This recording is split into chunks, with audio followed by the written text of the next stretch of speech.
Car tu es glorieux et digne de régner. Jésus l'agneau est souverain. Ah, Jésus nous est. Nos mains, nos cœurs, nos voix, nos offrandes, nos prières, nos chants pour t'adorer, Jésus. Cet après-midi, bénis-nous, fais-nous du bien encore. Cet après-midi, conduis-nous. Cet après-midi, réconforte-nous. Cet après-midi, encourage-nous. Cet après-midi, éclaire-nous pour la suite. Pour la gloire de ton nom maintenant et continuellement dans nos vies. Au nom souverain de Jésus, nous avons ainsi prié. Alléluia. Aujourd'hui, nous parlons des épreuves. Mais je voudrais que tu marques dans ta prise de notes ceci. Ce qu'on ne nous a pas dit au sujet des épreuves. What we weren't told about trials. Aujourd'hui, par la grâce du Seigneur, je compte te parler de l'autre message qu'on ne nous avait pas encore donné au sujet des épreuves. Les épreuves dans la vie, les épreuves dans le Seigneur, au travail et tout ce qui engage ta vie. Les épreuves telles qu'elles sont définies, les épreuves telles qu'on nous en avait parlé. Il y a un autre message qui devait arriver. Ça va faire maintenant plusieurs mois, 4 mois pour être plus précis, que le Saint-Esprit n'a pas arrêté de me parler des épreuves. D'abord, il m'a posé la question, fils, que sais-tu par maintenant des épreuves? Et bien sûr, comme beaucoup de nos bien-aimés, comme peut-être toi aussi qui es assis, qui est assise, qui m'écoute, tu avais un entendement assez défini des épreuves, mais ce n'était pas comme Jésus entend les épreuves. Alléluia. Et à cause de ça, la majorité de ceux qui ont embrassé Christ, ont embrassé la foi, n'ont fait que pleurer. Lorsqu'on mentionnait le terme épreuve, le mot même seulement, sans parler déjà de l'expérience qui vient avec cela, beaucoup étaient apeurés, beaucoup étaient tristes. Qu'est-ce que ça va être cette fois-ci? Est-ce que je vais m'en sortir? La dernière épreuve, ça a été 8 mois de manque de salaire, 8 mois d'insatisfaction sur le plan professionnel, 8 mois d'insatisfaction sur le plan familial. Ça a été la peur, la crainte, ça a été les angoisses, les sévices de mon patron, de mon employeur. Mais cette fois-ci, ce sera quoi? Est-ce que je vais perdre mon papa, ma maman, mes frères bien-aimés? Est-ce que mon activité que j'ai pris le temps de mettre sur pied risque d'être détruite ou va rétrograder? Ce sont des questions comme ça. Pourquoi? Parce qu'on n'avait pas cet entendement copieux des épreuves. Ce qui a fait qu'à des moments, notre foi a vacillé. Au nom souverain de Jésus, après aujourd'hui, notre foi ne vacillera plus jamais. Notre foi a remis en cause certains principes, même la parole de Dieu à beaucoup de niveaux. Par l'intelligence, la compréhension et la sagesse qu'apporte cet enseignement, plus jamais notre foi ne questionnera la parole de Dieu. À dire la remettre en cause, la remettre en doute, à cause de ce que Satan fera en temps d'épreuve dans nos vies. Alléluia. Je vais te parler succinctement des épreuves. Parce que je suis convaincu par maintenant, après avoir moi-même été d'abord enseigné, éclairé un peu plus par le Saint-Esprit, je crois qu'il y a plus dans l'épreuve. Je crois qu'il y a plus avec le sujet des épreuves dans nos vies. Que ce soit au sujet de nos enfants, au sujet de l'emploi, au sujet de cette opportunité d'aller travailler maintenant à l'étranger, au sujet d'une situation qui, semble-t-il, n'a que trop duré et refuse de partir. Au nom souverain de Jésus, si ça a été une épreuve, et tu as été conduit dans cette épreuve par l'Esprit de Jésus, maintenant est venu le temps pour toi de la vaincre et d'en sortir. Au nom souverain de Jésus. Alléluia. Comment comprenons-nous l'épreuve? Comment définissons-nous l'épreuve? Comment voyons-nous l'épreuve? Parce que c'est la définition qu'on lui alloue, qui donne à l'épreuve d'être alors en expérience ce que nous faisons. Comment définis-tu l'épreuve à ton niveau? Dans ta marche jusqu'à maintenant avec Jésus, comment as-tu vu les épreuves? T'ont-elles rendu plus forte? Plus fort? Oui, assurément. Et si ce n'était pas déjà le cas au nom souverain de Jésus, à partir d'aujourd'hui, les épreuves qui viendront te rendront seulement plus fort, en Christ et par rapport à la vie. Cependant, dis-moi, qu'en penses-tu, que dis-tu de l'épreuve? En tant que fils, fille du royaume céleste, que savons-nous? Lorsque Rabbi enseignait, il prenait toujours le temps d'expliquer dans le moindre détail ce que les paraboles voulaient dire à ses disciples en secret. C'était pour leur faire comprendre concrètement ce que les secrets spirituels voulaient dire. Parce que c'est seulement en comprenant qu'on peut prétendre avoir possédé une chose, à la fois sur le plan spirituel, même sur le plan humain. Et aussi à partir de là, on peut pleinement s'en servir. On peut faire recours à elle quand on veut, comme on le veut, parce qu'on comprend ce que cela est. Très peu d'entre nous, dans le corps de Christ, avons appris à naviguer dans les Saints Écrits en cherchant aussi la définition à l'origine des concepts clés qui gouvernent notre vie spirituelle. Les épreuves font partie de ta vie comme elles font partie de ma vie à moi aussi. Mais tu remarqueras ou tu apprécieras ceci, la majorité d'entre nous en temps d'épreuve, notre attitude, c'est on est apeuré, on est triste, on a mal. C'est normal parce que on avait vu dans l'épreuve la douleur forcément ou absolument, la crainte et la peur. Pourvu seulement que Jésus te soutienne. Ah, ça va aller par la grâce de Dieu. Non, pour moi, ça va déjà. Je décide, je choisis que ça aille dès maintenant. Parce que aussi maintenant, j'ai appris à comprendre c'est quoi l'épreuve. Hier encore, j'étais en train de parler avec le Saint-Esprit et il me disait, fils, est-ce que tu sais qu'il y a la nécessité des épreuves dans vos vies? Que ce soit maintenant, demain, plus tard, tout le temps, les épreuves doivent arriver dans votre vie. C'est une nécessité, c'est un besoin. C'est un des mécanismes spirituels qui permet d'activer en toi et en moi quelque chose de précieux. C'est un mécanisme universel qui permet d'activer en toi et en moi, dans tous les êtres humains, quelque chose de précieux. Voici comment est-ce que les apôtres l'ont dit autrefois. Actes des apôtres chapitre 14 au verset 22. Acts of Apostles 14:22. Nous lisons Bible français courant pour commencer. Il fortifiait le corps des croyants, les encourageait à demeurer fermes dans la foi. Tu demeureras encore plus ferme dans ta foi en Jésus. Je déclare à tous égards, irrespectueux des événements et des circonstances, ta foi va persévérer. Ta foi viendra à bout de tout ce qui viendra contre toi. Pour la gloire de Jésus et pour ton témoignage sur la terre. Alléluia.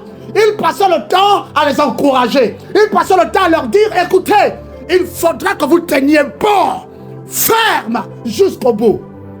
Ensuite, ils ajoutaient ceci, à chaque fois qu'ils se rencontraient avec les disciples de Jésus, partout où ils allaient, nous devons passer par beaucoup de souffrances, beaucoup de détresse, beaucoup de choses bizarres, beaucoup de choses qui, semble-t-il, viendront pour nous arrêter finalement. Mais on ne s'arrêtera pas ici. Non, cette situation avec nos enfants ne continuera pas comme ça. Notre époux, notre épouse ne finiront pas de la sorte. Si nous avons embrassé Jésus par sa grâce, ils finiront par tomber sur Christ. Alléluia.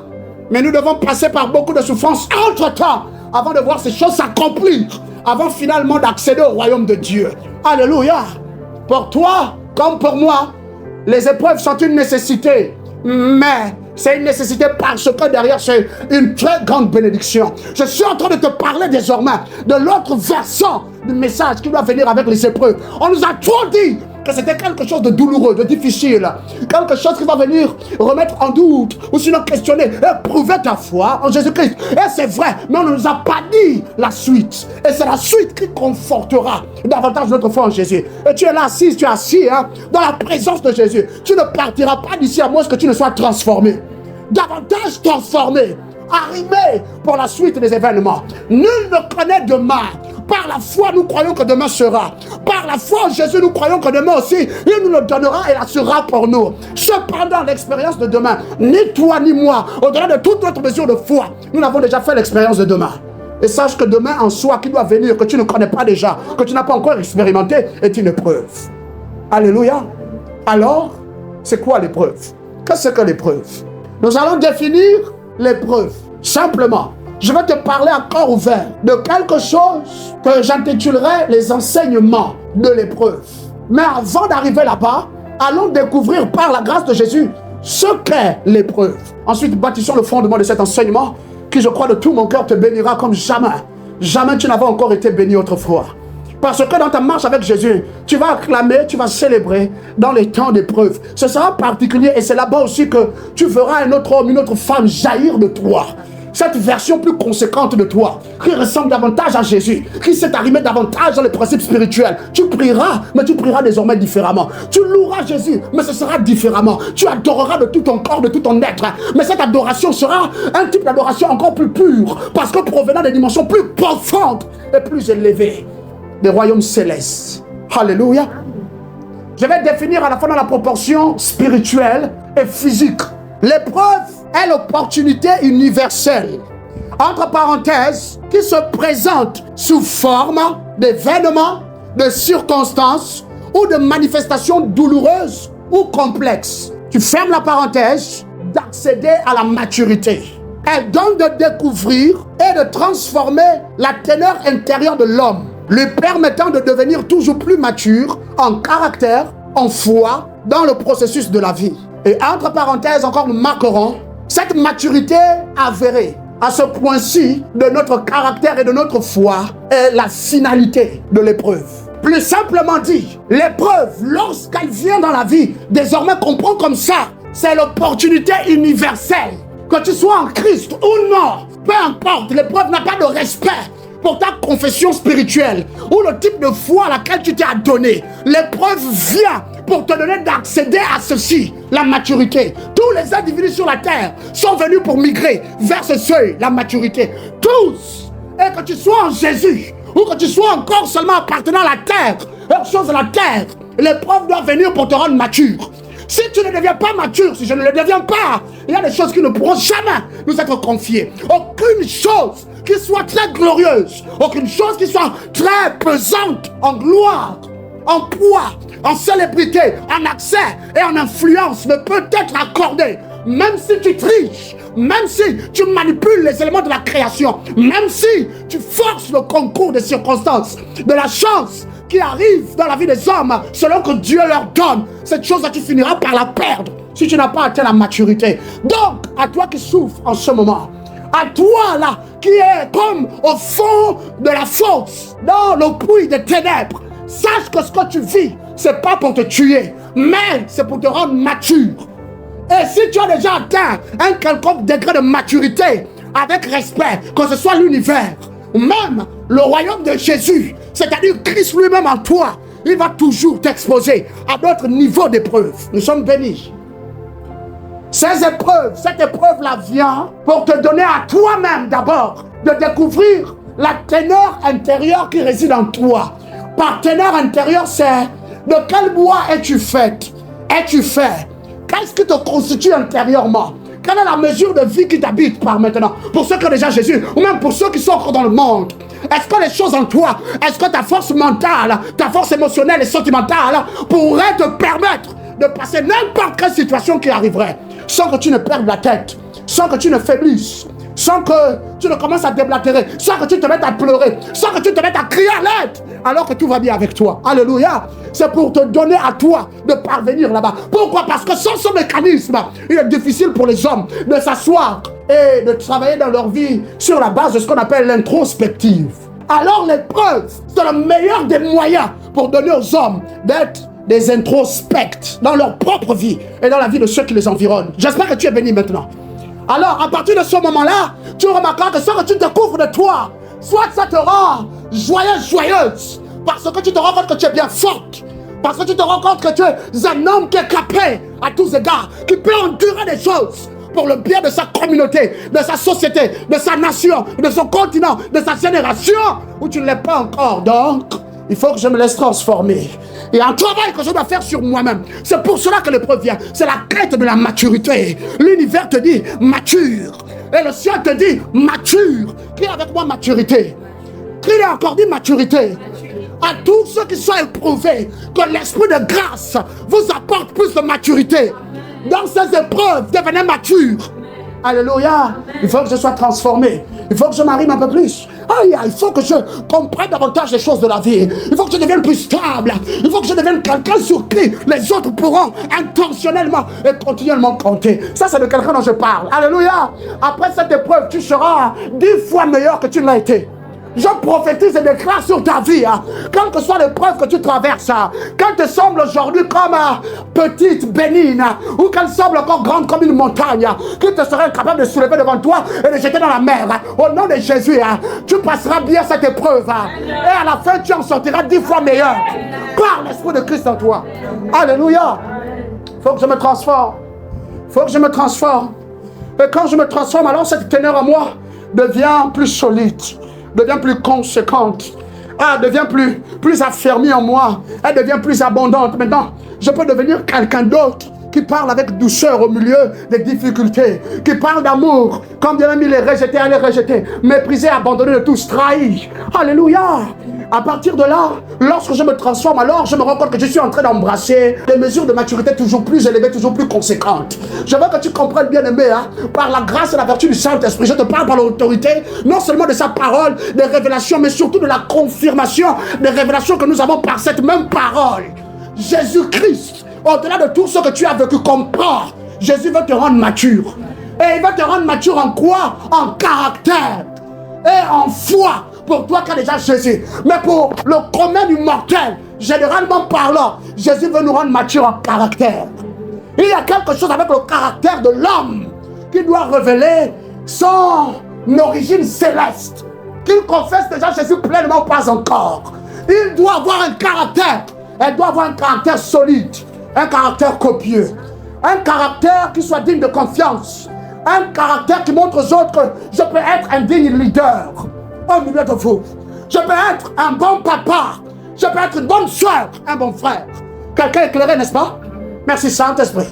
Caractère et la foi. Je dois parvenir à un niveau de maturité dans ma foi. Dans ma foi avec Jésus. Dans ma foi, dans les ambitions qui sont les miennes. Dans ma foi, dans sa parole. Dans ma foi, je dois devenir mature. Maintenant, je dois devenir quelqu'un à qui Dieu a parlé, ça fait 15 ans par maintenant, que je serai moi aussi père d'une multitude. Mais semble-t-il, plus le temps passe, je suis en train d'embrasser l'âge d'or, comme on dit, l'âge des cheveux gris. Alléluia, l'âge des petits sons, l'âge des petits bruits, l'âge de la tranquillité, l'âge de la paix, du calme et du repos. Sache, bien-aimé, qu'il faut que ta foi mature. Et c'est pour cela aussi que les épreuves viennent. Les épreuves ne viennent pas pour nous faire pleurer. C'est pour cela que ces événements, ces circonstances-là, même les manifestations dans ta vie et dans ma vie, souvent, sont soit douloureuses, oui on en pleure souvent, ou complexes. C'est une épreuve parce que tu es confronté à quelque chose de difficile. En fait, c'est pas clair déjà. C'est pas que ça te fasse forcément pleurer. Ça te pousse à la réflexion. Ça te pousse à un travail intérieur, un travail complet sur ton environnement. Alléluia. Désormais, prends davantage le dessus. Prends le dessus sur ton environnement. Prends le dessus sur les circonstances. Dépasse tout ce que tu vis. Deviens un homme, une femme qui est davantage fournie en caractère et en foi. Pourquoi? Parce que c'est la finalité de l'épreuve. Quelle que soit la nature de l'épreuve, comprends, c'est pour te rendre encore plus mature sur le plan caractériel et sur le plan de confiance que tu as désormais décidé de mettre en Jésus.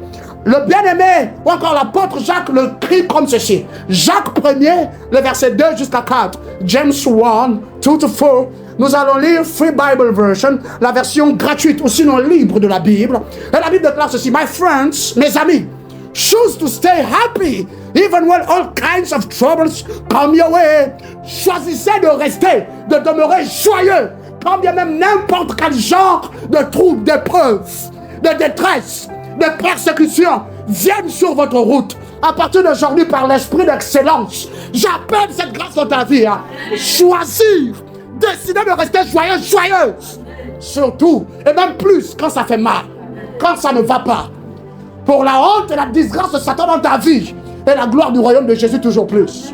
Au milieu de nous. Alléluia. Il ajoute ceci. Because you know that endurance comes from dealing with challenges to your rest in God. Il ajoute, il dit parce que vous savez que l'endurance vient au travers du contact ou encore au travers de cette lutte qu'il y a entre vous et l'épreuve. L'épreuve de votre foi en Christ. L'épreuve de votre décision de marcher avec lui jusqu'au bout, sans revenir. Et il finit au verset 4 en disant, let your endurance becomes as strong as possible. Que votre endurance devienne aussi forte que possible. Je prie pour cette grâce. Que ta persévérance et ton endurance par la foi en Jésus-Christ deviennent aussi fortes que possible. Aussi fortes que possible. Aussi fermes que possible. Au nom souverain de Jésus. Alléluia. So that you will be completely mature. J'aime beaucoup la fin du verset. Pour que vous soyez complètement mature. Dis avec moi les niveaux de maturité.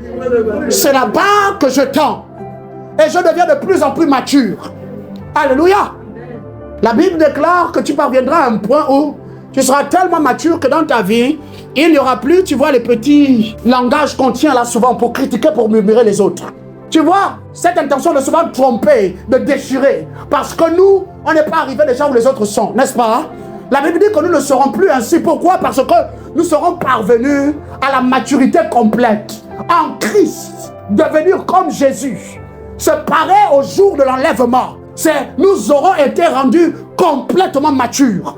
Et cela sera aussi ton partage. Au nom souverain de Jésus, par la foi que tu as en Christ, je veux que tu saches, la majorité des choses qui continueront d'arriver, doivent arriver par la mesure de maturité que ta foi reçoit, que ta foi acquiert au fil des saisons, au fil de l'année et au fil des temps.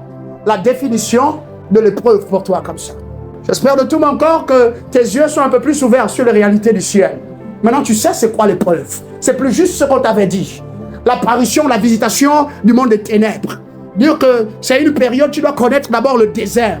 Ah oui, ah non, là je suis dans ma période de désert spirituel. Inconscience et ignorance sur le plan spirituel. On ne parle pas comme ça. Quand on ne comprend pas, mieux vaut confesser que Jésus-Christ continue de rester Seigneur et que Jésus-Christ continue de gagner jusqu'à ce que tu t'engages dans ces choses pour avoir un entendement. Et là, on magnifiait tellement cette période. Aïe, aïe, aïe, j'ai perdu ma mère, j'ai perdu mon frère jumeau. Ah, j'ai perdu l'employeur seulement. Là, je ne sais pas comment je vais faire pour m'en sortir. Pourtant, il y a Jésus dans ta vie. Alléluia, la maturité. Gloire à toi, Jésus. Bâtissons donc, calmement mais sûrement, par la vie et l'autorité de l'Esprit de Dieu, ce fondement dans notre enseignement. Ce que les épreuves enseignent. What trials teach. Glory to you, Jesus Christ. Glory to you. À ce frère et à cette sœur qui ne peut plus prier parce que l'épreuve est devenue terrible. Nous prions pour toi que par l'esprit de vie, tu te relèves. Amen. Nous prions que par l'esprit de vie, cette foi et cette soif pour Jésus te reviennent. Amen. À tous ceux qui ne peuvent plus tenir la Bible pour la lire des heures durant comme avant, nous prions que la grâce pour une nouvelle mesure d'huile, un rafraîchissement nouveau, s'empare de vos vies. Amen. Parce que l'épreuve ne va pas te tuer. Et l'épreuve ne doit pas te donner d'arrêter de faire les bonnes choses. Ne doit pas te donner d'arrêter de t'investir dans les choses que Jésus veut que tu t'investisses délibérément. Au contraire, l'épreuve doit te donner d'être affermi dans la vie. Amen. Seigneur, mais pourquoi tu as permis ceci dans ma vie par maintenant? Jésus, est-ce que je t'ai trahi comme Judas Iscariote? Jésus-Christ, je ne t'ai pas vendu à prix d'argent. Jésus, je ne t'ai pas tourné le dos. Mais pourquoi tu permets ça? Jésus, qu'est-ce que je fais de mal? Pourquoi cette épreuve encore? Ça ne fait même pas 2 semaines. Voici ce que je perdais. Voici maintenant que la voiture me lâche aussi. Jésus, je vais faire comment pour m'en sortir? Pourquoi toutes ces épreuves? Et là, lorsque tu tombes sur la bouche des frères et des sœurs qui ne sont pas vraiment avérés et aguerris à la place de l'esprit, ils te diront des trucs comme quoi? Non, c'est Satan qui te combat. Non, bien-aimé, c'est pas toujours Satan. C'est pas toujours Satan. Des fois, la voiture à la maison refuse de démarrer parce qu'il n'y a plus assez d'eau dans le carburateur. Simplement, c'est pas toujours un combat. Pourquoi tu penses qu'à tous les niveaux, les bobos dans la tête, les bobos aux pieds, aux jambes, c'est toujours Satan, c'est toujours les attaques, la sorcellerie. Est-ce que tu t'es exercé? Ça fait 6 mois, jour pour jour. Tu n'arrêtes pas de manger, moi je ne sais pas moi, les tacos et les choses et les choses. La glace à la crème ici, le sanglier là-bas, le cochon tous les dimanches. Maintenant voici trop de graisse, trop de cholestérol. Le corps, tu sens que ça va un peu plus vite que la normale. Tu te sens un peu comme étouffé. Tu as le tournis la plupart du temps. Et tu cries tout de suite, à l'aide, je me meurs. Je suis encore éprouvé. Non, tu ne t'es pas exercé. Et voici, comme c'est pas dans la douleur, la peine, sur le plan émotionnel ou sentimental, c'est la douleur dans ton corps. C'est quelque chose de complexe. C'est une preuve en soi. Dieu est trop bon. Et Dieu nous bénit en toutes circonstances. Tant est qu'on continue de l'aimer. Maintenant, je veux que tu apprécies que les difficultés que tu as vécues, c'était pour un but bien précis. 6 raisons majeures, bibliquement parlant, pour lesquelles est-ce que toi et moi, on est exposés encore, toujours, continuellement, à des épreuves. Jésus a connu l'épreuve ultime sur la terre dans son corps d'homme. Il devait connaître la croix, n'est-ce pas? L'épreuve ultime à laquelle Jésus, maintenant qu'est devenu Seigneur, redevenu pleinement, totalement Dieu, à dire à la fois dans l'éternité, sur la terre, par son esprit. L'épreuve ultime maintenant, c'est de mener autant d'âmes que possible au salut qu'il a pourvu pour nous. Alléluia. Même Jésus, jusqu'à maintenant, Dans l'esprit, continue d'avoir son lot d'épreuves. Et toi et moi, pourquoi est-ce qu'on doit pas aussi être éprouvé? Mais Jésus ne le voit pas comme, non, je vais pleurer, non, je vais jeter l'éponge, je vais abandonner, je vais sortir de la vie de foi. Je défends à ta vie de sortir de la présence de Jésus. Amen. Je place cet embargo sur ta vie aujourd'hui et perpétuellement. Amen. Tu resteras adorateur, adoratrice sincère. Amen. Et spirituelle de Jésus. Amen. Alléluia. Premier enseignement de l'épreuve. Je t'emmène là-bas comme Jésus m'y a conduit pour que désormais nous apprécions les temps d'épreuve. Plus même que nos temps de tranquillité. Tu es un enfant de Dieu, tu parviendras un point où tu préféreras même que les épreuves viennent. Parce que tu sais que Jésus va te faire maturer davantage. Il y a des conséquences en capacité, en onction, en gloire, en poids spirituel. Tu vois un peu ces choses-là que l'on appelle des dons de l'esprit. Ces choses-là, Jésus va davantage les activer en toi au travers des épreuves. Donc, c'est forcément un privilège, une bénédiction pour moi. Je m'y adonne pleinement. Premier enseignement des épreuves. Les épreuves sont l'un des lots de tous les êtres humains. En conséquence, aucun de nous ne peut s'en défaire. Toutefois, elles n'ont pas été désignées pour dévaluer les gens, encore moins les tuer ou les détruire, mais pour les raffiner et les bâtir pour l'excellence. Trials are one of every human being's lots. Therefore, no one can escape them. They were not designed to devalue people, neither kill or destroy them, but rather to refine and build them for excellence. Gloire à toi, précieux Saint-Esprit. Une de mes demandes ce matin, alors que je finalisais ce message, je disais à Jésus, par ton esprit, fais parvenir ce message aussi loin que possible et apporte par ce message dans la vie de mon frère, de ma soeur, qui nous recevra, toi et moi, au travers de ces quelques mots, ce que les épreuves ont toujours désiré apporter dans leur vie, c'est-à-dire la maturité. Les épreuves n'ont jamais été destinées pour détruire qui que ce soit sur la terre. Satan nous l'a fait croire. Aujourd'hui, je démontre cela. Les épreuves ne sont pas mauvaises. Les épreuves ne sont pas méchantes. Elles ne sont même pas maléfiques, les épreuves. Alléluia. Même quand c'est les ténèbres qui se lèvent contre toi, c'est pas maléfique. C'est une bonne chose. Les épreuves ne viennent pas pour te dévaluer, te faire perdre la face au milieu des hommes sur la terre. Mais avant tout, tu dois savoir et tu dois accepter ceci que, selon Job chapitre 14, au verset 1er, les épreuves, c'est l'un des lots qui est donné à tous les êtres humains dès qu'ils naissent, dès qu'ils arrivent sur la terre. Tiens ton lot d'épreuves. De facto, ça n'a rien à voir avec le nom de famille que tu portes. Ça n'a rien à voir avec ton genre, homme-femme. Ça n'a rien à voir avec ton niveau d'intelligentsia, ton niveau d'études, d'éducation. Ça n'a même rien à voir, la plupart du temps, avec le nombre d'enfants que tu as d'abord déjà fait. L'époux que tu as pris pour époux, l'épouse que tu as emmené avec toi pour ta marche encore sur la terre. Non, le nombre de maisons que tu as bâties, ni même les richesses que tu es en train de te bâtir. Non, c'est parce que tu es un être humain. Tu ne peux pas t'en défaire. En d'autres mots, on ne peut pas prier pour éviter, lier, chasser. Oh, je chasse l'esprit d'épreuve qui me combat. Je chasse l'esprit d'épreuve hors de ma vie. C'est pas possible, ni dans ta vie, ni dans la vie de tes enfants. Est-ce que quelqu'un comprend? Il y a des choses que tes enfants sont en train de faire en ce moment. Hein? C'est ton lot. C'est ton lot. Ça vient avec eux parce qu'ils sont des êtres humains. Et là, quand vous avez déjà le Saint-Esprit ou pas, peu importe. Peu importe. La loi universelle, c'est que eux aussi, comme toi, vous devez être éprouvés. Quand les épreuves viennent, c'est pas pour te tuer. C'est pas pour te détruire. Pourquoi? Parce que tu remarqueras qu'il y a des gens dans le monde, tout comme nous, qui sont éprouvés. Et ça n'a souvent même rien à voir d'abord déjà avec le fait qu'on confesse qu'on a la foi en Jésus et qu'eux, on ne sait pas en quoi ils ont mis leur foi. Simplement avec le fait de faire ci, de faire ça, de vouloir s'établir ici, de vouloir s'établir là-bas. Tu es éclairé, n'est-ce pas? Mais les épreuves viennent pour deux choses, puisque c'est le lot de tous les êtres humains. C'est pour les raffiner. Pour les raffiner et pour les bâtir. Pour l'excellence dans la vie. Job chapitre 14, verset 1er dit ceci. D'abord, nous lisons la nouvelle version Le Roi Jacques en anglais. Man who is born of woman, l'homme qui naît de la femme, is of few days and full of trouble. Est sur la terre seulement pour peu de jours, mais rempli de troubles. Alléluia. Donc, jackpot pour nous tous. L'épreuve, c'est une des choses que tu as en main. Comprends-le. Maintenant, accepte ceci que si l'épreuve est donc dans ta vie, de facto, parce que tu es un être humain, il faut que tu t'arrimes, il faut que tu te donnes au process.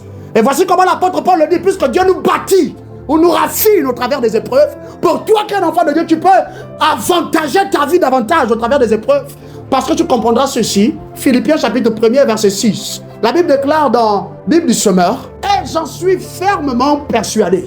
Moi aussi, je suis convaincu à ce point-ci, comme l'apôtre Paul, te concernant et me concernant, que celui qui a commencé en vous son œuvre bonne la poursuivra jusqu'à son achèvement au jour de Jésus-Christ. Crie Alléluia.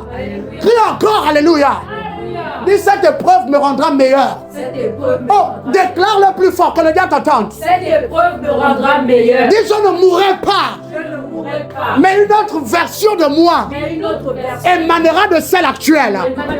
Plus forte, plus glorieuse, plus puissante, plus capable, spirituellement et physiquement. Je déclare sur ta vie que cela sera ton lot à partir de cet instant. Au nom souverain de Jésus. Amen. Alléluia. Amen. Béni sois-tu, Jésus-Christ. Les épreuves viennent pour nous enseigner. Amen. Les épreuves sont en soi des enseignantes qui se relèguent.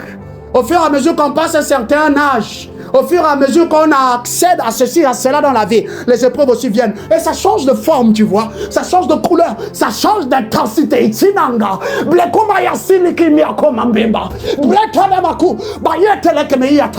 comprends pas toujours ce qui t'arrive. Mais Dieu est en train de te prouver. Dieu te raffine pour ton bien. Dieu te raffine. Et il veut te rendre capable de te tenir pour l'excellence dans la vie. Merci Saint-Esprit. Nous te bénissons et nous t'adorons. Béni sois-tu, Jésus. Deuxième enseignement de l'épreuve. Note, nous courons à cause de notre temps. Second teachings that comes alongside with trials. Au jour de l'adversité dans la vie des hommes, Dieu est plus présent, plus disponible et plus désireux de les aider et de leur révéler son infinie valeur et combien il est digne de confiance. In the days of adversity in the lives of men, God is more present, more available, and more willing to help them and reveal them His infinite value and that is absolutely reliable. C'est le deuxième enseignement. À chaque fois que tu rentres dans une nouvelle épreuve de ta vie, comprends que Jésus est encore plus présent. Tu n'as pas prié pour qu'il soit plus présent. Tu n'as pas prié pour qu'il se révèle davantage à toi. Lui-même, à cause des circonstances autour de ta vie, il va davantage se révéler à toi. Cependant, il faudra que tu sois disposé. Il faudra que tu sois sensible assez pour savoir qu'à ce point-ci, à ce moment-ci, à cette heure de la journée, je dois me donner à la prière. Je dois me donner à des temps de silence. Je dois observer l'éternité. Méditer sur ce que j'ai entendu le matin au réveil. Alléluia. Méditer sur telle proportion de la parole et telle autre proportion. Est-ce qu'on comprend? À partir de ce moment-là aussi, l'autre proportion du fait que Jésus est plus présent, Jésus est plus disponible. C'est-à-dire qu'à ce moment-là, il te suffit de soupirer en comprenant concrètement la volonté de Dieu. Comme c'est écrit dans l'un des livres de 1 Pierre. Et Dieu t'accorde tout ce que tu demandes. Il est plus disponible à nous écouter. Il est plus disponible à recevoir nos pétitions, nos supplications. Il est plus disponible à recevoir de nous les prières d'intercession pour les saints ou les bien-aimés. Même ceux qui doivent encore hériter du salut, comme nous déjà nous avons part au salut. Quelqu'un avec moi, n'est-ce pas? Le plus important, c'est que j'ouvre tes yeux. C'est que je dépose dans ton esprit cette conséquence de connaissance qui va te rendre semblable à ce rocher sur le plan spirituel. Inébranlable, quelles que soient les saisons. À chaque fois que tu es éprouvé, Dieu est plus disponible pour toi. Dieu est plus disponible pour celui qui confesse encore l'hindouisme. Pour celui qui adore les vaches, celui qui adore les cobras, à ce point alors que toi et moi, nous sommes assis dans la présence du roi de gloire, du glorieux. Alléluia. Dieu est plus disponible pour sauver. Dieu est plus disponible pour ramener à lui. Dieu est plus disponible pour guérir. Dieu est plus disponible pour toucher les gens. Dieu est plus disponible pour nous arrêter une fois pour toutes et nous garder pour lui. À côté du fait qu'il soit plus disponible, la chose qui me bénit le plus et que j'espère te bénira également, Dieu est plus désireux de nous aider. On ne lui a rien demandé. Dieu est plus désireux de nous aider. Psaume 34, verset 18, le déclare comme ceci. L'Éternel, notre Dieu, est très près, particulièrement près de tous ceux qui ont le cœur abattu. Certaines versions de la Bible disent de tous ceux qui ont le cœur brisé, de tous ceux qui ont l'esprit amoindri par les coups de la vie de difficulté.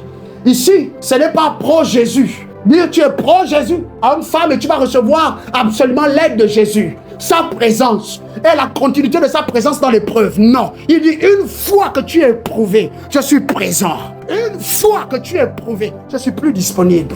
Une fois que tu es dans l'épreuve, irrespectueux de qui tu es, le musulman, c'est la raison pour laquelle tu remarqueras aussi souvent que nos frères, les Ousmane et autres là, souvent sortent des moments de difficulté comme plus forts, plus vivants. Ils ont comme rebondi dans les affaires. Tu n'as pas aidé. Et là, nous on dit, oh non, les pratiques que les gars là font, c'est bizarre, oh, c'est dur. Oh, hey, tu grave. Oh. C'est ça. que nous, sans entendement, on passe le temps à dire. Alors que souvent, c'est juste le truchement divin. Le truchement divin. Souviens-toi aussi toujours de Matthieu chapitre 5. La Bible déclare, soyez bons, au verset 47 à 48. Ou sinon, soyez parfaits, soyez purs, comme votre Père est bon. Votre Père est parfait, votre Père est pur. Il fait pleuvoir sur le bon comme sur le mauvais. Alléluia. Il fait lever son soleil, n'est-ce pas, sur l'impie et sur le juste. Est-ce que Dieu n'est pas bon?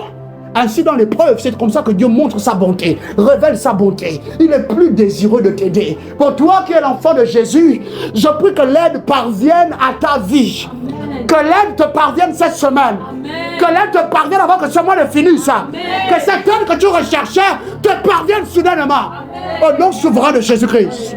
Alléluia. À côté de ça, Jésus va plus loin. Il dit qu'il est prêt également à se révéler à toi, te montrant combien il est valeureux, te montrant combien est-ce qu'il est digne de confiance. Marc chapitre 1er, verset 40 à 41. Ne détourne pas les regards. Regarde-moi, je te raconte l'histoire. Jésus est en train d'accomplir des miracles. En fait, il est juste en train de vivre la vie de la proportion du ciel. Et toutes les choses qui se passent autour de lui sont de l'ordre du spirituel divin. Qu'au nom souverain de Jésus, cela devienne ton partage. Amen. Tu dis seulement Amen. Mais comprends bien ce que je suis en train de te dire. Hein? À partir d'aujourd'hui, ta présence et ta vie vont engendrer des choses surnaturelles divines. Amen. Les gens vont être guéris bizarrement autour de toi. Amen. Ça va commencer. Tu vas dire, mais bizarrement, le frère, soudain, la douleur l'a quitté. Ce sera à cause de ta présence. Amen. Et à cause de ta compréhension des choses de l'esprit. Au nom souverain de Jésus, c'est ça qui est arrivé avec Jésus. L'apôtre Marc nous raconte qu'un jour, ils étaient arrivés à un point où, de passage dans un des villages, il y avait un lépreux pas très loin de là. Et voici, il s'est dépêché. Ayant entendu que Rabbi passait par là, soudain, il est venu se mettre à genoux. Verset 40 jusqu'à 41, particulièrement, tu trouveras ça là-bas. Et il dit, Rabbi, si tu le veux, tu peux me rendre pur. Il n'a pas prié. Elle n'a pas prié. Je sais qu'il y a quelque chose en toi qui est désiré d'aider les hommes. À ce point, c'est éprouvé. L'enfant est en train de mourir, Jésus. Seigneur, mais pourquoi tu vas rentrer dans la maison d'une prostituée? Tu vas rentrer dans la maison des gens de mauvaise vie, Jésus. Je suis désireux de leur venir en aide. Ils soient éprouvés. Je suis désireux. À ce point-là, il n'y a pas d'autre raison que je ne puisse aller vers eux. L'épreuve dans la vie d'un homme. Et la Bible dit, au verset 41, Jésus a répondu comme ceci à ce lépreux d'autrefois. Je le veux. Sois rendu pur. Au nom souverain de Jésus. Parce que Jésus veut t'aider. Reçois son aide. Amen. Au nom souverain de Jésus. Parce que Jésus veut te faire comprendre davantage. Reçois la grâce de comprendre davantage. Amen. Au nom souverain de Jésus. Amen. Parce qu'il veut changer ta vie. Reçois la grâce de voir ta vie être transformée. Amen. Au nom souverain de Jésus. Amen. Parce que tu pries ou pas, Jésus a décidé de faire de toi un symbole. De faire de toi un pilier. De faire de toi quelque chose de parlant sur la terre dans ta génération et au travers du temps. Reçois la grâce pour le devenir. Amen. Reçois la grâce pour le devenir. Amen. Au nom souverain de Jésus. Amen. Alléluia. C'est le deuxième enseignement de l'épreuve. À partir de là, je crois que désormais, ça ne peut plus te faire peur. Quand on te dise que ton papa est à l'hôpital, diagnostiqué d'un cancer en phase terminale, tu te rends compte, comment ça, papa était là avec nous? Tu ne trembleras plus. Et même, tu ne te demanderas pas si la foi est encore au beau fixe ou bien si c'est parti. Non, parce que tu comprends qu'un des principes, une des leçons de l'épreuve, c'est que tu jouisses davantage de la présence, de la disponibilité céleste et aussi de toute l'aide qui vient avec Jésus quand il arrive dans une vie. Nous sommes bénis, vraiment bénis. Ça te plaît ce que tu écoutes aujourd'hui? Béni sois-tu, Jésus. Thank you, Holy Spirit. We love you. We love you. Troisième enseignement de l'épreuve. Le niveau de croissance et de force dans notre homme intérieur est seulement apprécié lorsque la qualité de notre entraînement spirituel subit les saisons des épreuves. Lorsque la qualité de notre entraînement spirituel est remise en cause, en question par les épreuves. C'est particulièrement à ce moment, lorsque nous sommes en train d'être éprouvés, que Dieu de même active les plus grands et les plus précieux des dons en nous. The level of growth and strength of our inner man is only appreciated when the quality of our spiritual training is questioned in seasons of trials. And it's during those seasons that God activates the greater and precious gifts in us. Autre chose maintenant que nous découvrons, parce que nous sommes à l'école de l'esprit, et ce que nous faisons toi et moi, c'est apprendre. Qu'on ait pleine conscience de ça ou non, on est en train d'apprendre. Les frères sont en train d'apprendre. Cependant, quand les épreuves viennent, Jésus veut qu'on apprécie que c'est à ce moment-là particulièrement que le niveau de force maintenant qu'on a acquis dans notre homme intérieur Et également, le degré de croissance par maintenant qu'on a atteint depuis le début de cette année jusqu'à maintenant, c'est quand les épreuves viennent qu'on peut pleinement apprécier ça. Sans les épreuves, on ne peut pas apprécier à quel point tu as grandi spirituellement. On ne peut pas apprécier. Souviens-toi que la définition de l'épreuve en partie, c'est elle donne de déceler, de découvrir, n'est-ce pas, la teneur intérieure en nous, la force spirituelle. Jusqu'à ce point-ci, on a atteint 4 degrés dans l'esprit. Jusqu'à ce point-ci, maintenant, on est fourni de quelle manière? Mais si on remarque que ce n'est pas encore assez, tout de suite, on s'adonne au processus de continuité, de maturité, n'est-ce pas? C'est ce que l'épreuve fait avec ton esprit, particulièrement. Et c'est seulement en temps d'épreuve donc que tu peux pleinement réaliser à quel point que Jésus t'a bâti. À quel point que le Saint-Esprit a travaillé en toi et en moi. À quel point que quand on dit « sois guéri au nom souverain de Jésus », les gens doivent nécessairement être guéris au son de ta voix lorsque tu administres la guérison au nom de Christ. Pourquoi? Parce que tu te rends compte que j'ai assez de force, j'ai assez de capacité. Mon esprit est assez capé. Par maintenant, si on m'appelle, voici, il y a telle situation, il faudra venir prier. Je ne vais pas hésiter. Je lui dirai, j'arrive. Alléluia. Et c'est aussi dans les temps ou les saisons d'épreuve particulièrement que Jésus vient pour activer en nous les plus grands, mais surtout les plus précieux des temps. Il y a des choses, je vais le répéter, après lesquelles tu peux, je ne sais pas, prier encore, partir dans les retraites. Tant que tu ne comprends pas que c'est aussi pour le but de fournir ton être dans la maturité, le ciel ne t'accordera jamais ces choses. Pas aussi longtemps que Jésus est concerné par le fait de ton devenir, ta transformation et ton adhésion à la maturité. Tu es ici, tu es une jeune mère. Tu n'es jamais devenue mature en tant que mère.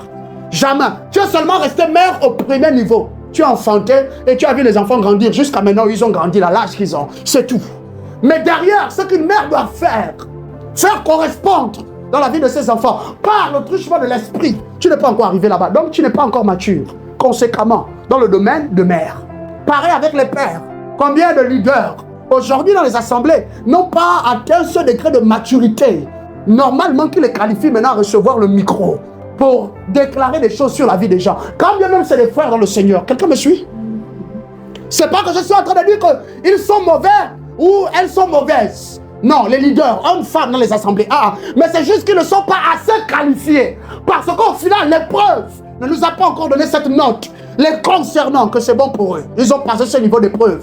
Ils méritent de se tenir en présence d'une très grande assemblée de témoins pour recevoir l'administration de l'esprit. Alléluia. Donc, Jésus dit non, on va permettre que l'épreuve vienne dans ta vie. Et quand l'épreuve viendra, sache que voici la nouvelle aussi qu'elle apporte. Je suis venu à ce point-ci pour te secouer sur le plan spirituel. Oh, Papa Joël, je suis secoué. Papa Joël, je ne comprends pas. Hier, c'était avec les enfants. Ça a duré 2 semaines, mais c'est fini seulement hier. Je ne comprenais pas. Les enfants devenaient têtus, rentraient à des heures tardives. Papa, maintenant là, c'est avec mon époux. Je ne comprends pas. Moi, je dis à mon époux que, écoute, faisons comme ceci avec l'argent du loyer. Faisons comme cela avec l'argent pour acheter le terrain, pour commencer à construire. Mais lui ne veut rien entendre. Et quand j'insiste un peu, on dirait que ça va devenir la bagarre. Oui, maintenant tu vas me manquer de respect. C'est pas votre Bible, là vous enseigne qu'il faut être soumise à vos maris. Là, c'est lui qui te met ça en avant. Pourquoi? Papa Joël, je ne comprends pas. Et là encore, on m'a appelé hier, on me dit que ma tante vient de mourir. Maintenant, il faut encore se cotiser. Mais en même temps, à l'école de l'enfant, j'apprends aussi hier que tout ce qu'on avait acheté comme matériel pour lui à l'école, il a vendu. Je ne sais pas comment il a fait. Maintenant, il va falloir encore acheter cela en plein milieu de l'année. Et l'ensemble de son matériel, là, ça coûte au minimum 250 000. Papa, je suis secoué. Tu es déjà arrivé là-bas, n'est-ce pas? Est-ce que je parle à quelqu'un qui est déjà arrivé là-bas? Papa, j'ai l'impression que je vais être renversé. Papa, on dirait je ne veux pas pouvoir continuer dans cette lutte. Si, tu vas continuer. Alléluia. Si, tu vas continuer. Si, tu ne t'arrêteras pas. Si, tu ne resteras pas les bras croisés. Si, tu vas continuer de croire. Si, tu vas continuer délibérément de faire les choses qu'il faut que tu fasses. Pourquoi? Parce qu'à ce moment-là, Dieu maintenant veut voir à quel point que tu es devenu fort pour activer d'autres dons. Des dons plus grands, plus puissants en toi pour bénir davantage les hommes. Romains chapitre 5, verset 3 à 4 déclare comme ceci. Parole de vie. Bien plus, nous sommes fiers parce que nous souffrons. Aujourd'hui, nous ne chantons plus parce que nous sommes éprouvés. Aujourd'hui, nous avons mal parce que nous sommes éprouvés. En conséquence, même Jésus. C'est comme si on arrête de l'aimer. Pas moi, plus toi désormais. Oh, plus toi. L'épreuve va rendre ton amour plus excellent pour Jésus. L'épreuve va rendre ton amour plus parfait pour Jésus. Alléluia. Amen. Nous le savons, la souffrance rend patient. J'aime comment Parole de vie le dit. J'aime beaucoup. Et Et quand quelqu'un est patient, il reste fidèle malgré les difficultés. Tant que le frère, la soeur est devenu patient assez, il va supporter, elle va supporter l'épreuve.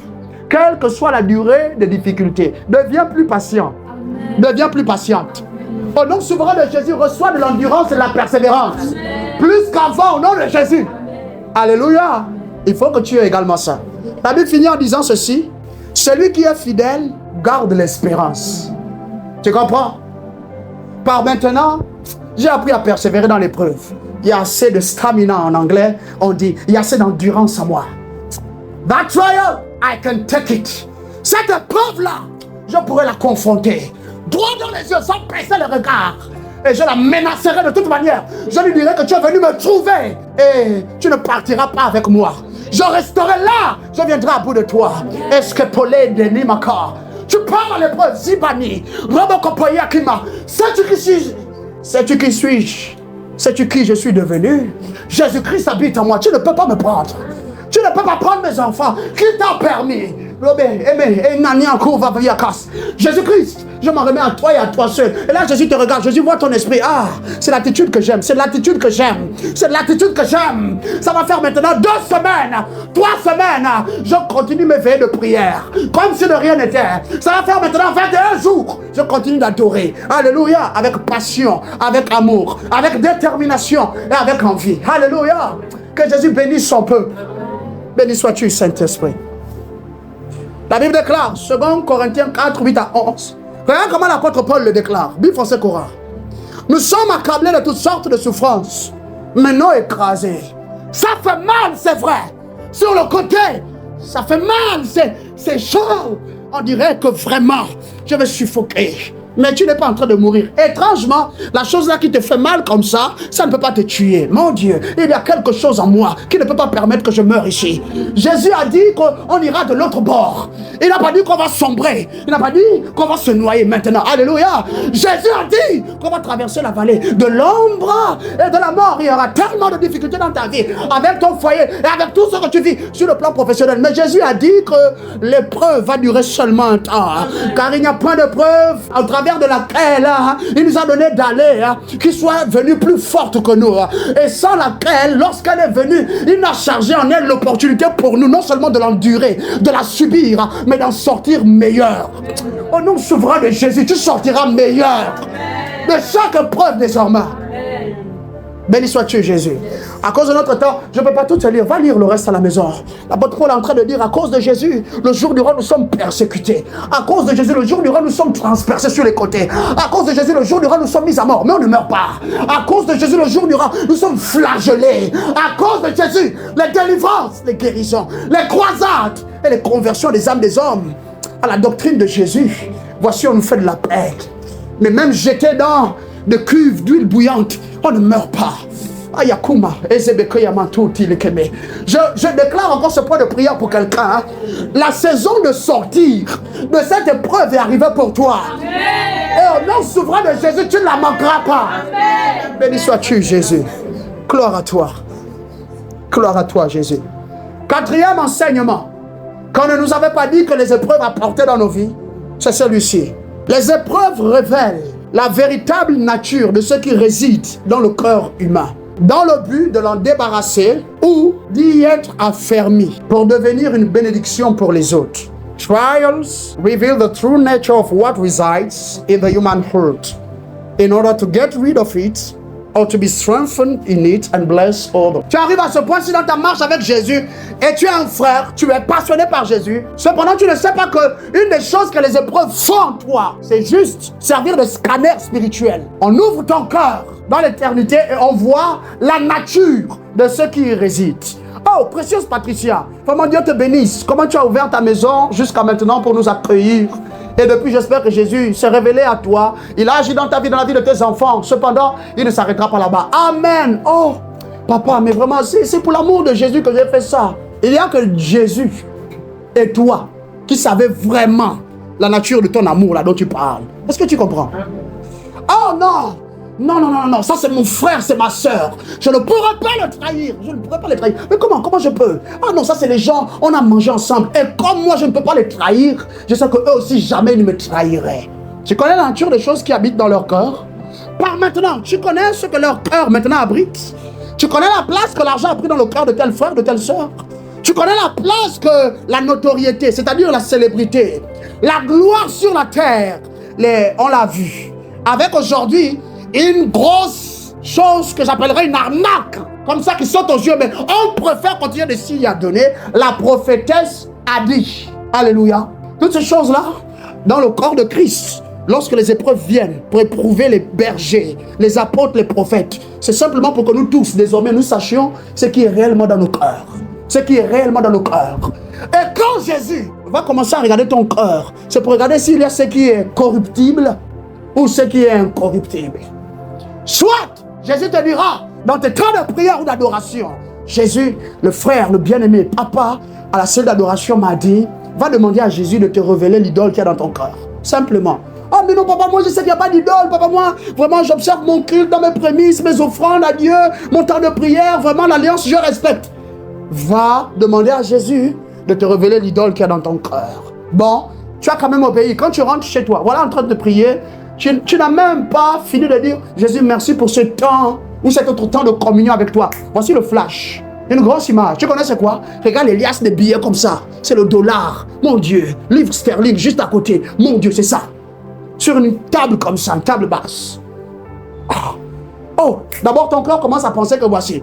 Prochainement, Jésus va te bénir financièrement. Alors que non. Souviens-toi la parole qui résonne dans ton esprit. Va demander à Jésus de te révéler l'idole qu'il y a dans ton cœur. Et finalement, tu entends encore ma voix. Et je suis en train même de te dire, c'est ça l'idole. Et toi, voilà, tu refuses. Non, c'est pas vrai. Parce que à chaque fois qu'il y a quelque chose d'incorruptible dans notre cœur, Jésus nous dira que tu es arrivé à un point où il voulait que tu sois par une mesure de joie encore plus excellente. Mais quand le corruptible continue de nous habiter, continue de nous influencer et de motiver nos décisions et nos choix, tu connais c'est quoi? La honte et la culpabilité. Deux choses nous habitent. Voici comment la Bible dit. Parce que Jésus, il va te guérir. Il veut soit t'en débarrasser pour mettre quelque chose de nouveau, d'incorruptible. Ou si dans ton cœur, à ce niveau, c'est déjà l'incorruptibilité qui habite aussi ton cœur, Jésus va juste t'affermir dedans pour faire de toi une richissime bénédiction pour tes frères. Je déclare et je prophétise sur ta vie qu'à partir d'aujourd'hui, que tu le veuilles ou non, tu vas devenir une enrichissante bénédiction. Amen. Pour tous ceux qui t'entourent, même pour tes ennemis. Amen. Alléluia. Amen. Voici comment la Bible déclare. Psaume 139, verset 23-24. Nous lisons Free Bible Version, la version libre de la Bible. Examine me carefully, O God. Examine-moi méticuleusement, ô Dieu. C'est le psalmiste qui est en train de crier comme ça. Regarde des prières tellement profondes. Comment cet homme-là, Dieu ne va pas finir par l'appeler l'homme qui est comme moi. Alléluia. Il dit, so you can be sure of my true feelings. Afin que tu sois certain. Il dit à ce point, Jésus qui connaît toutes choses. Il dit, examine-moi bien. Prends ton temps afin que tu parviennes à découvrir la véritable nature de mes sentiments. Comment est-ce que mes sentiments sont? Jésus, je t'aime. Tu le chantes même. Quelle est la nature de ce je t'aime? Est-ce que c'est pour tromper ou pour flatter? Mais tu sais qu'on ne se moque pas de Dieu et on ne trompe pas Dieu. Donc, comme il est également dit qu'il n'y a que deux types de personnes qui ne changent pas sur la terre, moi j'ajouterai trois. Il y a Lucifer, un corrompu qui va rester définitivement corrompu parce qu'il a préféré se laisser corrompre. Et puis, il y a ce qu'on appelle les imbéciles. C'est pas contre toi. Il n'y a que les imbéciles qui ont décidé de ne pas changer. Alléluia. Ensuite, la troisième catégorie de personnes qui ne changeront pas, Jésus seul. Alléluia. Mais Jésus n'est ni imbécile, ni corruptible. Dans tous les cas donc, le véritable problème c'est qu'avec moi, à un moment donné, si je fais face à des difficultés, certainement, c'est à cause des choses que je transporte dans mon corps maintenant. Jésus ne va pas me placer là pour que je commence maintenant à marcher sur la tête des autres. Parce que tu es en assemblée. Je le dirai toujours. Au début, souviens-toi, tu prenais plaisir à dépoussiérer l'assemblée. Tu allais là-bas les dimanches. Trouver la plupart du temps, ce sont nos mamans, nos grandes sœurs avancées en âge qui nettoient l'assemblée aujourd'hui. On dirait que pour nettoyer l'assemblée, c'est seulement quand tu as atteint l'âge d'or. Non, bien aimé, c'est parce qu'on n'a pas compris ce qui vient avec ça que la plupart du temps, on se met à pratiquer les choses de la sorte. Tu es arrivé à ce point-ci, avec tes finances, c'est bloqué. Tu es arrivé à un autre point encore, les voyages à l'étranger, c'est bloqué. Tu es arrivé à un autre point. Pour quelqu'un, prophétiquement, c'est la parole que tu devais recevoir par maintenant. Tes partenaires là dans les affaires ne t'appellent plus. Tous même sont en train maintenant de désister avec toi. C'est à cause de la nature des choses qu'il y a dans ton corps par ce point. Simplement, répands-toi, change de voix. La Bible ajoute, check me out, so you can know what I really think. Il dit, examine-moi de plus. Check-moi, va tout au fond, afin que tu saches ce que j'ai en pensée actuellement. Please, show me if I'm following any kind of idol. C'est la partie que j'ai beaucoup aimée dans la Bible libre. Il dit, je te prie, montre-moi à ce point-ci de ma vie, avec la petite renommée, avec les petits privilèges. Tu connais hein, le matériel, quand ça vient, un peu la gloire, un peu l'argent, tu es déjà un peu connu. Ton numéro, les gens cherchent ça là-bas, le jour comme de nuit, parce que quand on t'appelle, tu es là, grand pied sur petit pied. Oh, madame telle, oh, c'est la diaconesse, oh, c'est le diacre, oh, c'est l'ancien tel. Ah, c'est quand on est dans le corps de Christ, quand on est en dehors. Oh non, c'est le gars là qui a dans son imprimerie. Oh, c'est la femme là qui fait dans le cheveu naturel. Oh, c'est la femme là qui fait dans le wax, qui importe et exporte les tissus. Alléluia. Amen. Tu veux qu'on t'appelle? Parce que tu veux que les gens te disent, monsieur, madame, excusez-moi de vous déranger. Jésus est en train de te dire que David avait dit quelque chose. Hein. Il lui dit, s'il te plaît, montre-moi si à ce point-ci, je ne suis pas en train de marcher après une idole. Une idole dans mon cœur. Jésus, montre-moi. C'est là-bas que la plupart d'entre nous, on est arrivés. Mais on ne s'en rend pas compte. Le seul ennemi pour nous, c'est Lucifer. Quand l'enfant tombe malade, c'est forcément Lucifer. Lucifer ne peut éventuellement que tirer profit des avantages qu'on peut lui donner. Éventuellement. C'est toi qui as péché contre Jésus.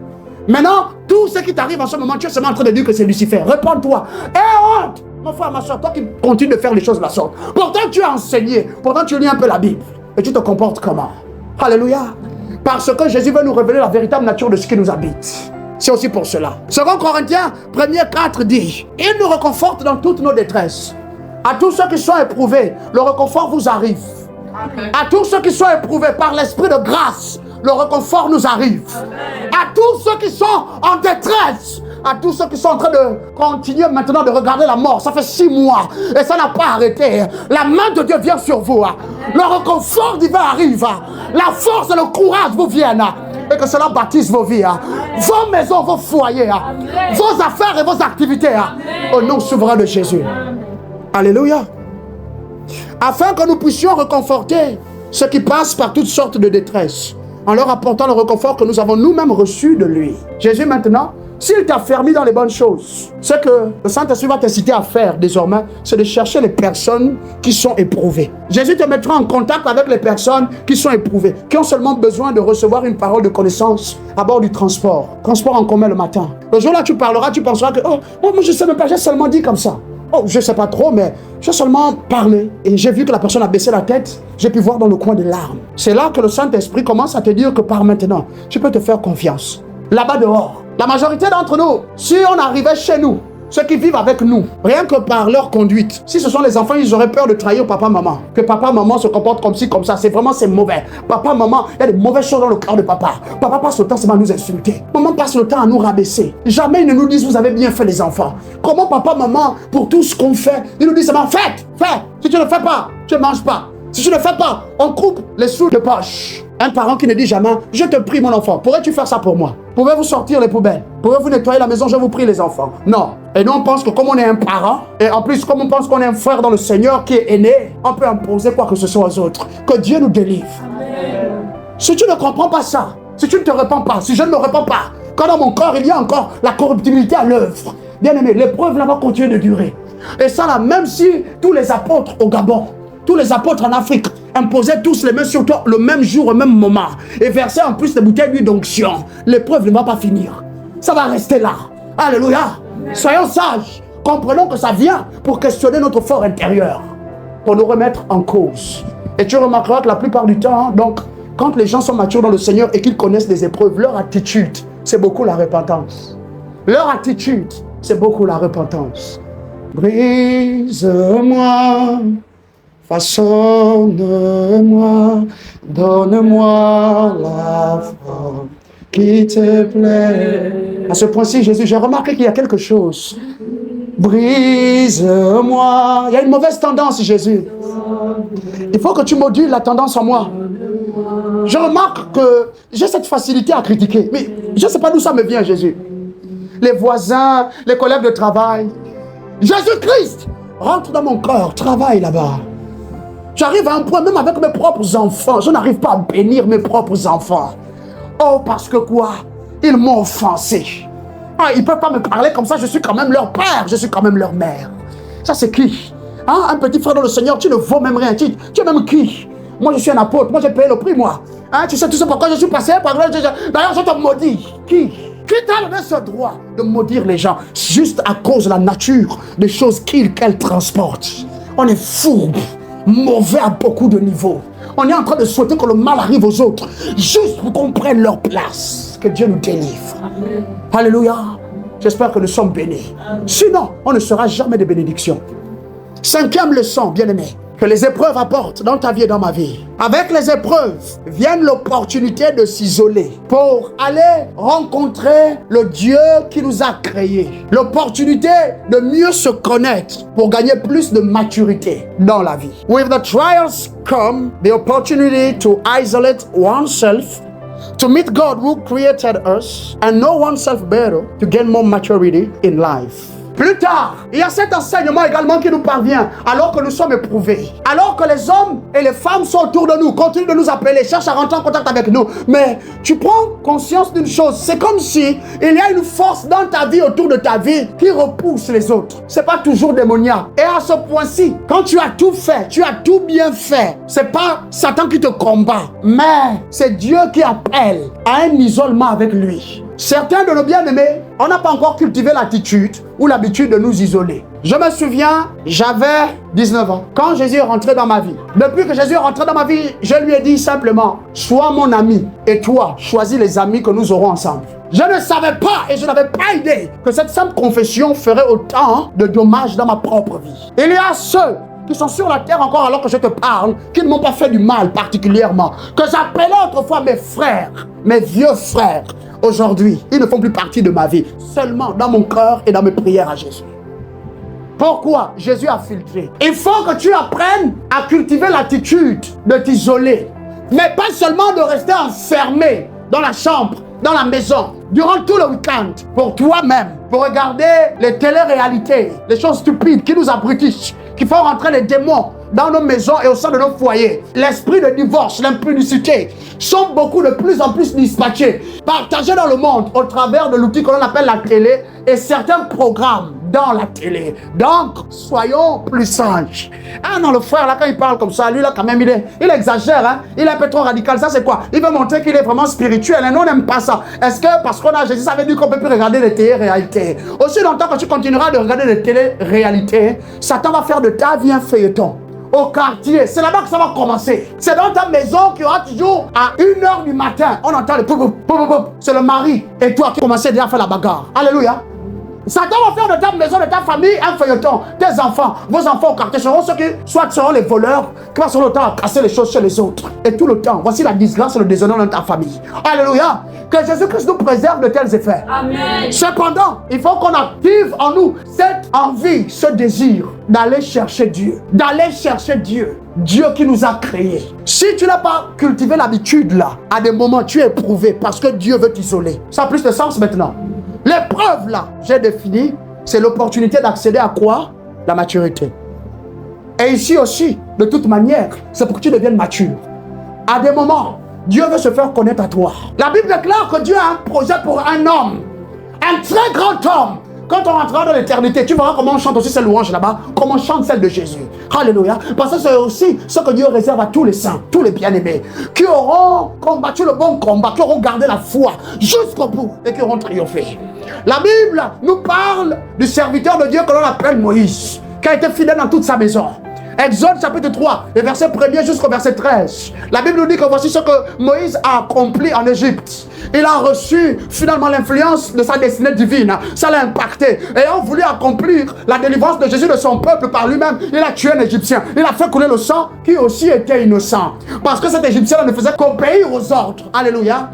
Maintenant, voici qu'un de ses propres frères veut le trahir. Il s'enfuit. Il va dans un pays lointain, par-delà le désert. Il arrive dans un lieu appelé Madian. Et à Madian, il a pu grandir, pu croître, parce qu'il a été accueilli par une famille. C'est la famille d'un des sacrificateurs de Madian, Jéthro. Et Jéthro maintenant lui confie son troupeau. Tu vois comment est-ce que son appel était davantage en train de prendre effet dans sa vie humaine, n'est-ce pas? Voici, il est devenu berger. Un jour, il décide d'aller au-delà du désert, derrière le désert. En arrivant là-bas, la Bible déclare qu'il arrive à la montagne de Dieu, Horeb. Et à Horeb, voici qu'il voit un buisson. Le feu est dans le buisson, sur le buisson, mais le buisson ne se consume pas. Il entend la voix d'un ange qui lui dit, Moïse, ôte tes souliers, parce que la terre sur laquelle tu marches est une terre sainte. Qu'a rendu la terre sainte? La présence de Yahweh là-bas.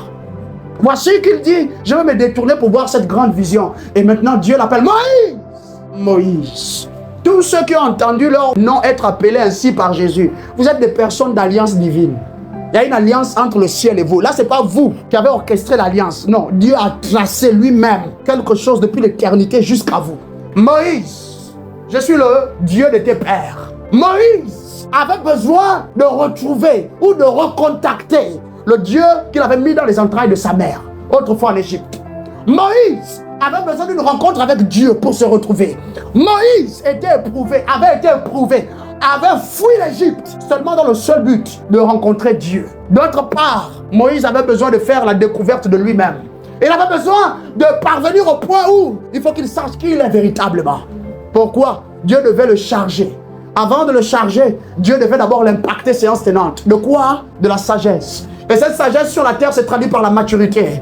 Et la maturité ici, c'est la manière convenable que nous avons, de comprendre les événements de la vie, les circonstances de la vie. C'est le bon entendement, la bonne compréhension. Au milieu des compréhensions, c'est la compréhension qu'il fallait avoir. Celle que Jésus lui-même avait au milieu de toutes les situations. Ensuite, d'avoir la faculté de savoir y répondre pour rester ferme et stable dans la vie. C'est ça la maturité. Et c'est ça que Jésus veut nous donner au travers de toutes les choses que l'on vit. Voici comment David le dit, lui par contre. Psaume 73, 25 à 26. Psalm 73, 25 to 26. Sur la terre, je ne désire que toi. Au ciel, qui d'autre sera moi? Mon corps et mon cœur peuvent être usés, mais Dieu est mon solide rocher et mon trésor pour toujours. David est parvenu à ce point, au milieu de l'épreuve. Nous, on a du mal à prier. Au milieu de l'épreuve, on a du mal à savoir adorer. Au milieu de l'épreuve, on ne veut même plus ouvrir la Bible. Parce que pourquoi prier? Et la douleur continue. Pourquoi prier? Et on est véritablement en train de me menacer, on va me chasser du travail. Pourquoi prier? Ils se sont déjà même réunis. On va me chasser la semaine prochaine. Pourquoi continuer de prier? Au sein de ma belle famille, personne ne m'aime. Pourquoi continuer de prier? Jusqu'à maintenant, ils ont fait de moi leur sœur Pierre. Et on dirait que Dieu ne veut pas changer ça. Pourquoi continuer? Mais David il dit, moi je vais continuer. Parce que sur la terre, tu es mon rocher. À côté d'être mon rocher, tu es mon seul trésor. Alléluia. Fais le reste de la lecture à la maison, je te prie.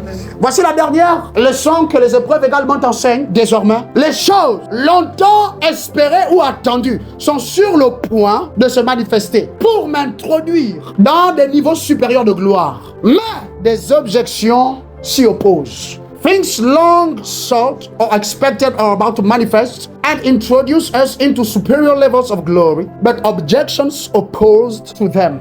On arrive à la fin des fins. Pourquoi est-ce que nous sommes éprouvés alors?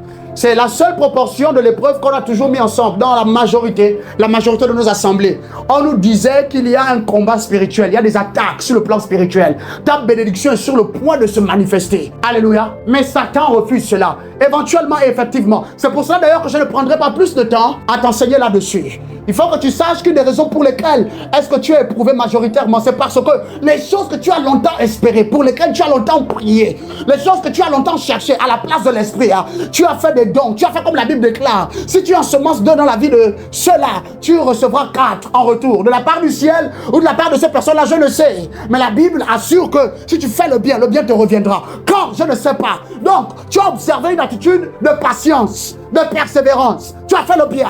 Tu as béni, tu as visité, tu as orchestré des guérisons de la vie des autres par la foi. Tu as prié pour eux, tu les as accompagnés, tu les as soutenus. Cependant, tout le temps là, en contrepartie, tu étais dans le manque. Tout le temps là, en contrepartie, tu étais sujet de raillerie, sujet de mépris. Tout le temps là, en contrepartie, tu faisais l'objet d'instabilité dans ta vie maritale. D'instabilité même, en rapport avec le lieu où vous allez vivre. Vous allez vivre où? Ça ne va pas. Alléluia. Par maintenant, il faut construire, mais les sous pour construire là, c'est pas encore assez. Alléluia. Tout le temps là, mais tu as participé à la construction de la maison des autres. Qu'est-ce qui s'est passé alors? Tout ce temps-là, alors que tu es sur le point d'être intronisé dans des nouvelles dimensions de gloire en Christ, après avoir payé le prix, après avoir passé l'épreuve, la tête bien haute, sache que c'est parce que il y a des objections à ta bénédiction. Des objections. 2 Corinthiens 4, 17 à 18 déclare ceci. D'abord, que nous sommes éprouvés, et ça met du temps. En effet, nos légères difficultés du moment présent produisent pour nous, au-delà de toute mesure, un poids éternel de gloire. Mais le problème, tu sais, précieux Annie, c'est que le poids éternel de gloire, là, on ne voit pas déjà ça. Donc franchement, même quand on te prêche ça la plupart du temps, oh, j'avais entendu le message là. Non, c'est la même chose. C'est même les mêmes passages bibliques que le serviteur de Dieu utilise. Bon, moi je dis ça avec tout mon respect, hein, mais je sais ça. Alléluia. Tu sais, on t'a dit ça l'autre jour. On te dit ça encore aujourd'hui. C'est juste pour te montrer à quel point cette proportion spirituelle te concerne aussi. Mais maintenant, c'est à toi de prendre la bonne décision à partir de ce moment-là. C'est parce que tu ne t'étais pas encore assez calibré que depuis là, tu te lèves, tu tombes. Tu te lèves encore, tu tombes. À dire, tu trébuchais. C'était trop dur. À chaque fois, Satan te mettait des balayages. Que cela arrête. Que cela cesse dans nos vies. Amen. Alléluia. Amen. Le bien-aimé dit que pendant que tu es éprouvé, il y a un poids éternel de quelque chose, la gloire, qui t'attend quelque part. Donc, persévère. Ne mens pas. Même si tu as l'opportunité de mentir, préfère continuer de dire la vérité. Ça va te valoir des coups. Dis encore la vérité. C'est en train de te préparer un poids éternel de gloire. Finalement, quand l'appel depuis le palais de Pharaon est quitté de là-bas pour la prison, personne, pas même Satan, ne pouvait refuser que l'appel là se manifeste dans la vie de Joseph. Finalement, après être resté fidèle à la vérité, après avoir refusé de coucher avec la vilaine femme là de Potiphar, méchante, laide comme ça, il a atterri en prison. Et là-bas, il n'a pas chanté qu'il était innocent. Non, il s'est juste mis au service des autres à cause du don qui était le sien. Tout le temps là, l'épreuve était là. Tout le temps là, il rendait grâce. Il louait Dieu. Seigneur Jésus, mais jusqu'à quand? Tu sais, la prison c'est un des endroits mystérieux qu'il y a sur la terre. Parce qu'en prison c'est un des lieux où tu trouveras à la fois le bon et le mauvais. Alléluia. Maintenant, qui est bon, qui est mauvais, c'est seul comment ils vont en sortir qui déterminera. Alléluia. Et un jour, finalement, la gloire l'a localisé. Est-ce que les sorciers pouvaient arrêter la gloire là? C'est comme ça que ce sera avec toi. Amen. Attends, peut-être que tu ne t'es pas bien assise ou bien assis. Je déclare ceci sur ta vie. Qu'alors que tu attends tout le temps là, c'est comme, c'est déjà passé. Par maintenant, c'est loin. Jésus, ça faisait 10 ans que tu m'avais promis ça. Et maintenant, je suis assise. Regarde ce qui s'est passé. Un jour, quelqu'un va frapper à ta porte. Et ce sera l'Éternel. Un jour, quelqu'un va rentrer dans ton bureau. Et ce sera un ange de l'Éternel. Un jour, quelqu'un va te rencontrer là-bas en chemin.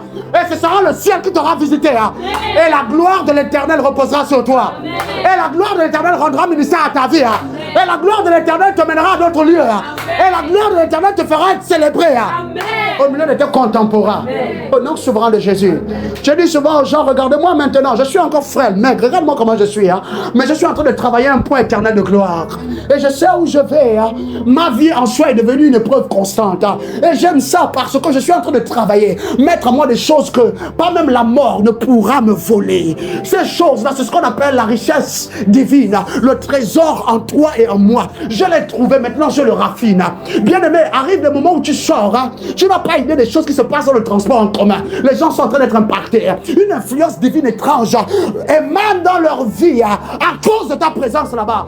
Et toi, tu es un enfant de Dieu. Tu penses que tu es éprouvé. Tu penses au fait que le salaire n'est toujours pas passé. Tu penses au fait que tes parents t'ont abandonné. Tu penses au fait que les notes à l'école, ça ne va plus. Tu penses au fait que ton patron au travail ne veut même pas reconnaître ton travail. Bien, mais c'est pas un problème. Reste focalisé sur l'essentiel. Tu es en train de t'éprouver, n'est-ce pas? La gloire va finir par arriver. Mais reste focalisé. Quelqu'un est béni, n'est-ce pas? Je n'ai plus le temps pour lire les passages de la Bible qui nous reste encore à lire. Mais je voudrais simplement que tu comprennes ceci. Quand désormais tu seras face à des épreuves, n'importe lesquelles, quand bien même quelqu'un serait mort, sache que c'est pour te rendre plus mature. Adopte la bonne attitude. Et au milieu de tout cela, reste fidèle à l'Éternel. Adore Jésus. Célèbre Jésus. Parce que tu sais, Satan aura beau faire ce que Dieu a dit que c'est pour toi, c'est pour toi. Cependant, tu peux seulement en jouir pleinement quand tu as pris la position de celui ou de celle qui va véritablement jouir de ces choses-là. Ce sont des mécanismes spirituels qu'on active et qu'on observe. À partir d'aujourd'hui, garde la bonne attitude. À partir d'aujourd'hui, reste dans la bonne position. À partir d'aujourd'hui, reste au bon endroit. À partir d'aujourd'hui, laisse ton esprit être sensible à l'esprit. À la voix et aux orientations de l'esprit. Parce que dans les choses que tu penses être folles, dans les choses que tu penses être minimes, dans les choses que tu penses être insignifiantes maintenant, les instructions que Jésus peut te faire parvenir, c'est dedans que la dernière instruction pour sortir de l'épreuve arrive. Jésus donne un rêve à tes enfants. Jésus donne leur une rencontre. Jésus-Christ rencontre de toute manière. Ouvre leurs yeux, parle à leur cœur. Le dernier avantage qui devait te parvenir, c'est qu'après que Satan aura fait, le ciel fera en ta faveur. J'espère que Jésus t'a béni aujourd'hui. Élève ta voix et célèbre-le. Rends grâce à Jésus. Merci Seigneur pour la nature de cet enseignement. Merci Seigneur pour ta gloire dans nos vies. Merci Seigneur pour les choses que tu fais. Merci pour là où tu m'emmènes. Merci précieux Jésus parce que des choses plus conséquentes commencent avec moi. Onaninka il est le brohonozo tolokomo. Bindole miantolikibi zuse payadas. Moussessa talakani nous vendadou anaki abremo. Mone kabayadi alokambeide. Je le reprends, je le répète. La vie ne peut plus être la même avec moi. Je ne peux pas continuer d'être victime. Non, plus à ce point. Pas après avoir entendu ceci. Non, Jésus. Pas après que tu me parlais comme tu viens de me parler. Jésus-Christ, je te bénis. Merci d'avoir rehaussé, relevé mon niveau d'entendement au sujet des épreuves. Merci pour ce message qui récalibre les frères, récalibre les sœurs. Merci pour ce message qui vient, Père, pour restaurer des foyers, restaurer des familles et des maisons entières. Béni sois-tu, Père, pour l'amour que tu ramènes au beau fixe. Nous te bénissons, Jésus-Christ. Nous te bénissons, précieux Jésus-Christ.